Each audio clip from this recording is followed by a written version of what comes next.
Welcome to Bobby Does Recaps. This is The Night Agent Season 1. We open with Peter Sutherland, an earnest FBI agent trying to outrun his family's reputation while stuck manning a rarely used spy hotline in the bowels of the White House. Though capable and driven, he is constantly haunted by the traitor label attached to his father after a sketchy, fatal crash. Flashback 1 year, and Peter's the hero on a DC Metro train, spotting a backpack bomb left by a shady guy with a rattlesnake tattoo. He yanks the emergency brake, evacuates folks, saves lives, but the bomber escapes. Cut to now, and enter Rose Larkin, a sharp tech CEO whose cybersecurity firm just got hacked into oblivion, leaving her bankrupt and crashing with her aunt and uncle, Emma and Henry Campbell, in their cozy suburban home. She overhears them whispering in the middle of the night, something about no one at the White House can be trusted. Then things go south fast when a pair of psycho assassins, Dale, the brooding muscle, and Ellen, his thrill-seeking semi-psycho girlfriend, bust in and slaughter the Campbells,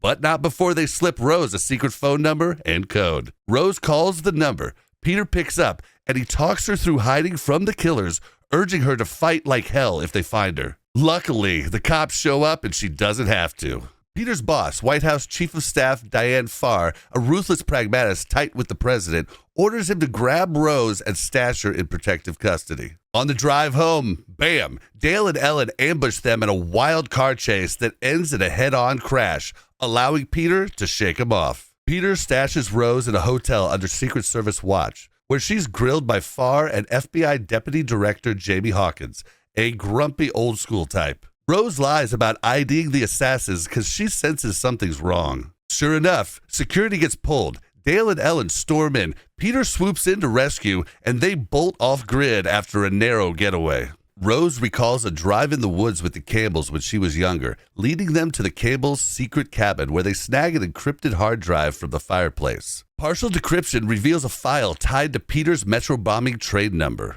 Peter loops in Farr, who drops that Hawkins just got murdered in a Maryland field. Turns out he's not the mole. Back with the assassins, Dale and Ellen's twisted couple vibes shine as they get orders from their boss, Gordon Wick, a ruthless military contractor. Peter sneaks Rose into the White House to fully crack the drive, uncovering the Metro bombing wasn't random terror, but a botched hit on Omar Zadar, a charismatic foreign leader the U.S. secretly wanted gone. Now, shifting to the vice president's world, we meet Maddie Redfield, the rebellious daughter of VP Ashley Redfield, a scheming politician, guarded by Chelsea Arrington, a tough Secret Service agent, and Eric Monks, a grizzled vet with a painkiller habit. Maddie's flirting with her art professor, Paulo, who's texting a mystery contact with the same rattlesnake tattoo. Meanwhile, Dale and Ellen squat in an empty house playing pretend normal life before gearing up. At a motel meet with Farr, Rose doesn't trust her, but Farr swears she's clean and wants to help uncover the Campbells' dirt. They chase a lead to Lorna, a retired engineer buddy of the Campbells.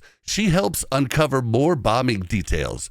But Dale and Ellen find Lorna after and take her out, inching them closer to finding Peter and Rose. Digging deeper, Peter and Rose learn the bombing aimed to paint Zadar as a terrorist threat, all while taking him out at the same time. Redfield and Wick masterminded the whole thing, but Peter's brake pole saved him by shifting the blast. Rose uncovers pictures spotting Chelsea at the blast site. They confront her, but she's innocent, just nearby.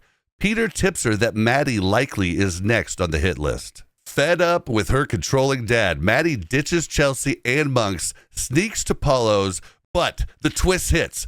Paulo's been pretending to like her for his lover, the tattooed bomber. And double twist! He shoots Paulo in the throat and kidnaps Maddie to force Redfield's confession. Peter reports to Farr, but catches her slip. Oh, she's the mole, covering up post-bombing to protect President Travers from the scandal. Farr, now sensing Peter's closing in, starts framing him as the kidnapper, making him a wanted man. Desperate, Peter and Rose crash with his buddy Cisco, a loyal police buddy, but Dale and Ellen track them down. Cisco gets gunned down, but Peter takes Dale out in a violent showdown. Shaken, Peter and Rose hide on his godfather Jim's boat to regroup. They grieve Cisco, but sparks fly, and they almost hook up. But Peter's injury hurts too much. I don't know. Some things you just need to tough out. Am I right? Chelsea and Monks, searching for Maddie, find Paulo dead, uncover clues leading to an eco group called New Leaf, and ID the kidnapper as Colin Worley, the bomber's posing as his twin Mateo for revenge after cover-up assassins whacked the wrong brother. Flashback 14 years ago, Redfield's younger daughter Sarah drowned because he left the pool gate open, but he blames Maddie for it. Typical politician, right? At the White House, Redfield considers confessing to save Maddie. Farr doesn't want to get implicated in the cover-up and uses nanny cam footage of Redfield's abuse to blackmail him into silence. Here's the backstory. A year ago, Redfield and Wick confessed the bombing to Farr. She joined the cover-up to protect the president, not Redfield. Chelsea and Monks track Peter to the boat, arresting him and Rose. But after hearing the conspiracy proof, they decide to team up. Meanwhile, Maddie's forced to record a video pressuring Redfield to confess, but she sneaks a code to Chelsea, pinpointing her location at a shipyard. At the shipyard, an epic three-way shootout ensues with Ellen crashing in, Monks takes a bullet, Ellen offs Colin, and Rose shoves her off a crane. Maddie's safe now, but the conspiracy ramps up. There's a plan B. Peter and Rose bunker at Jim's. Maddie returns home and secretly records Redfield. The new plan to frame Omar Zadar is to take out President Travers at Camp David. Peter corners Farr at her house and reveals the Plan B hit on President Travers. Shocked by the news, she flips sides and smuggles Peter and Rose into Camp David. Chaos ensues. Bombs are already planted, one in Zadar's SUV and one on Marine One for Travers. Farr gets shot by a rogue agent. Peter intercepts Travers at gunpoint to stop her boarding Marine One. It explodes right before snipers take a shot on Peter.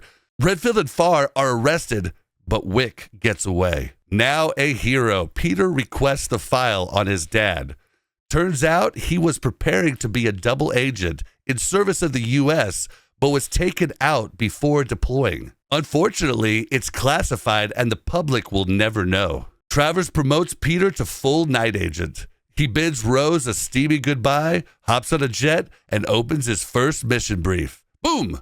Just kidding, it doesn't blow up. And that's where The Night Agent Season 1 comes to an end. If you like this recap, please hit that like button and subscribe for more recaps.